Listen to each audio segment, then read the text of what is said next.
दोस्तों, अगर आपने माँ पार्ट 1 और पार्ट 2 अभी तक नहीं देखी है तो पहले आप उसे देख लें, नहीं तो ये स्टोरी आपको पूरी तरह से समझ में नहीं आएगी।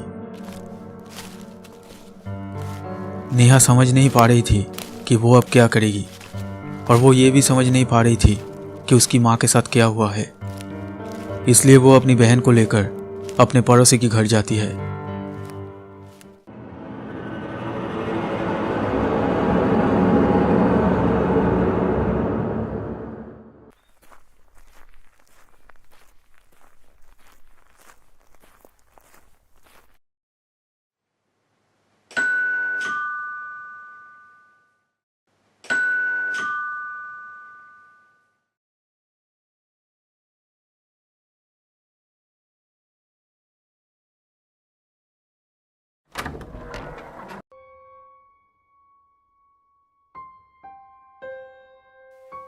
अरे नेहा, इतनी सुबह क्या बात है?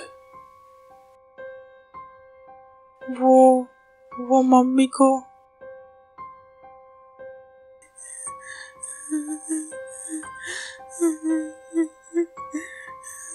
अरे अरे रो क्यों गई हो? क्या हुआ? आओ आओ आओ, अंदर आओ, पहले अंदर आओ। एक दिन मम्मी को आने में बहुत देर हो रही थी। उस दिन बारिश भी बहुत हो रही थी। फिर बहुत देर बाद मम्मी आई। मैंने गेट खोला, लेकिन मम्मी को बहुत अजीब लग रही थी। फिर मैं खाने के लिए इंतज़ार कर रही थी, तभी रिया आकर कही कि माँ सो रही है। मैं जब माँ के घर के अंदर नेहा अपने पड़ोसी को मैंने देखा सब कुछ बताती है। सो गई है। मुझे बहुत अजीब लगा। मैंने देखा कि माँ की तबीयत बहुत ख़राब थी। मैंने अपने अंकल को भी फ़ोन किया था, लेकिन उन्होंने बताया कि वो 2 दिन बाद आएंगे। अच्छा ठीक है, सुनो, तुम और रिया यहीं पर रहो, मैं तुम्हारी माँ को देखने जा रहा हूँ। तुम दोनों फिक्र मत करो, सब ठीक हो जाएगा, ठीक है? अच्छा भारती, तुम दोनों को कुछ खाने के लिए दो, मैं नेहा की माँ को देख कर आता हूँ।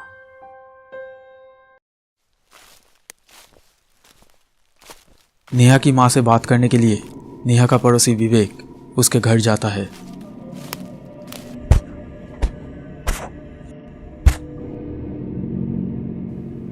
अर्चना जी,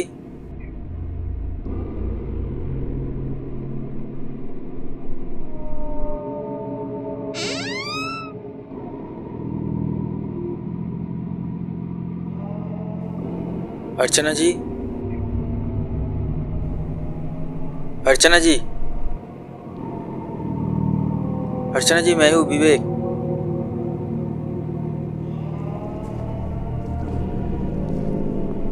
अर्चना जी,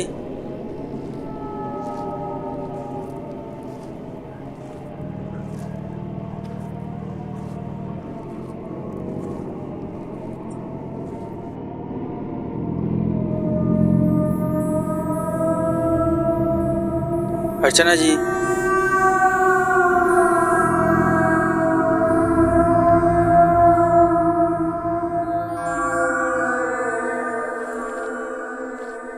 अर्चना जी, अर्चना जी,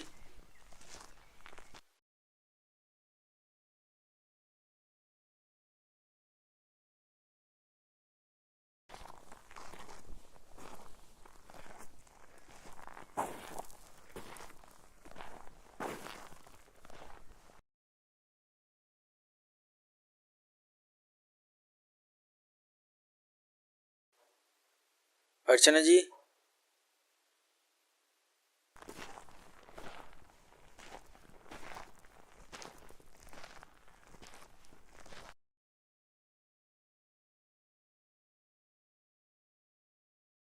घर में तो कोई नहीं है।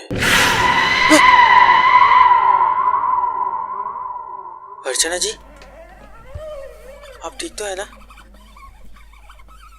क्या हुआ आपको?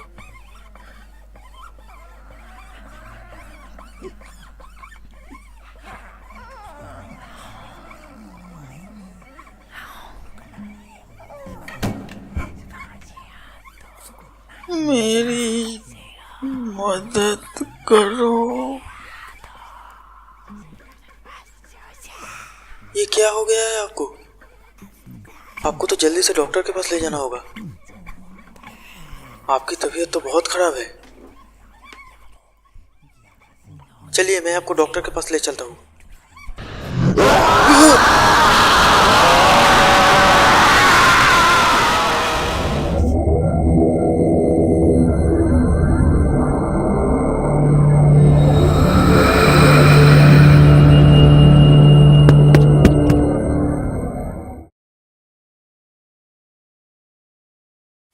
अंकल क्या हुआ?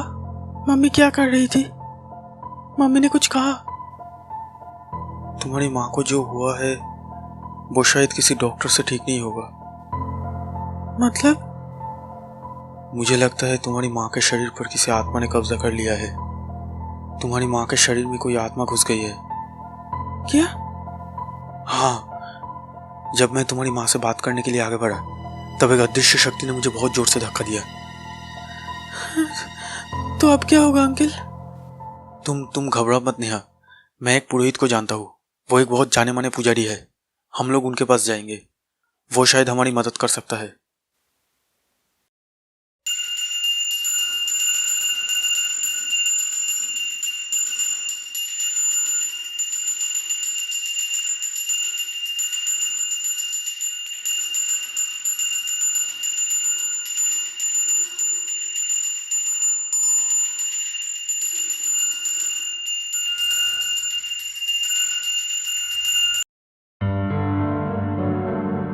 उसके बाद विवेक नेहा को एक पुरोहित के पास ले जाता है।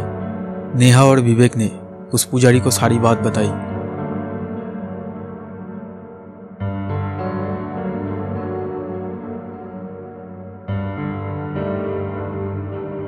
सब कुछ सुनने के बाद वो पुजारी नेहा को एक नींबू देता है।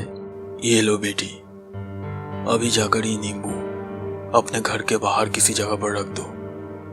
अगर सूरज ढलने तक इस नींबू का रंग नहीं बदला तो समझ लेना कि सब कुछ ठीक है। और अगर शाम तक इस नींबू का रंग लाल हो गया तो इसका मतलब तुम्हारे घर पर किसी बुरी साया का नजर है। जाओ।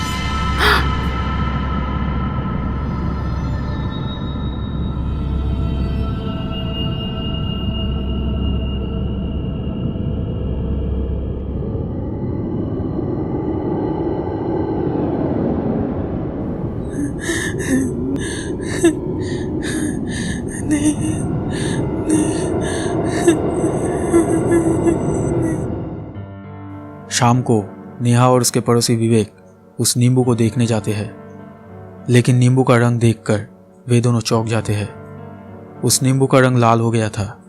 विवेक जल्दी से उस नींबू को पुजारी के पास ले जाता है।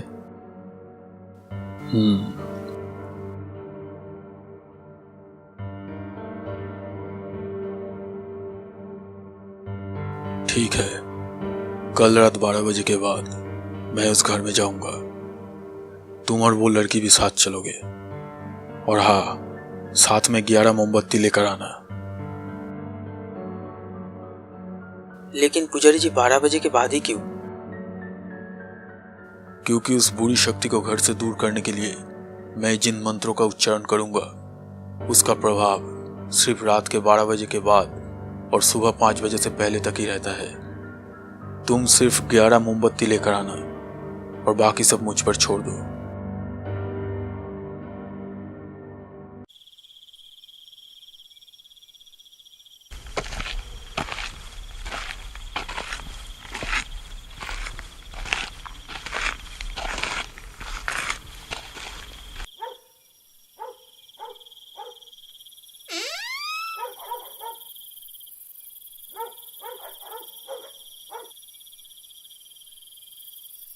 टॉर्च जलाओ।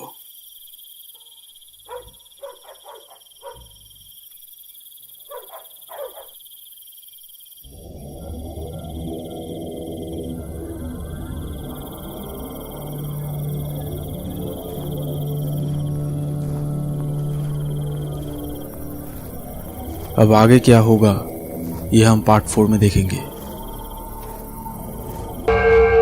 दोस्तों, अगर ये वीडियो आपको अच्छा लगा तो प्लीज़ लाइक कीजिएगा और हमारे इस चैनल को सब्सक्राइब करके इस बेल आइकन को ज़रूर दबा दीजिए ताकि आप हमारे आने वाले वीडियोस सबसे पहले देख सकें।